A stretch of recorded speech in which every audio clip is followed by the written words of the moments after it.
Ben, où voulez-vous que ça vienne?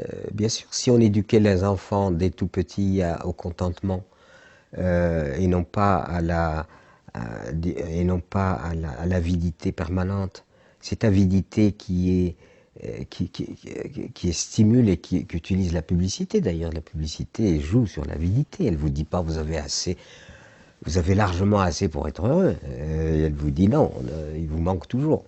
Et alors donc cette civilisation du manque chronique et permanent, sans cesse ressassé, installe les esprits dans effectivement je manque. Mais non, si j'ai à manger, et ça c'est une exigence fondamentale.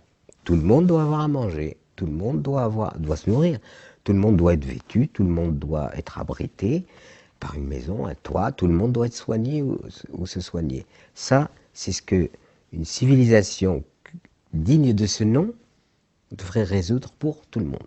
Voilà. Je cite souvent ce côté d'une civilisation carcérale et qui a la prétention de libérer alors que c'est la civilisation la plus carcérale de toute l'histoire de l'humanité.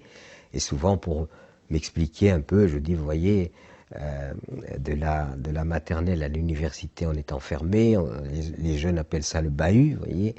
Ensuite les casernes, ensuite tout le monde travaille dans des boîtes, des grandes boîtes, des petites boîtes, même pour s'amuser on va en boîte, on va dans sa caisse, et puis on a la boîte à vieux quand on n'en peut plus, quand on est usé, on nous met dans une boîte en attendant la dernière boîte définitive que je vous laisse, deviner.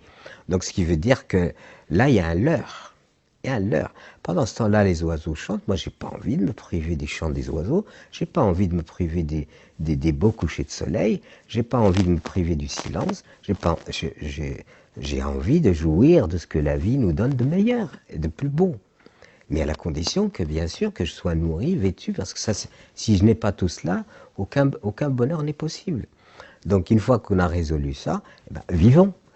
mais s'il faut constamment, toute sa vie,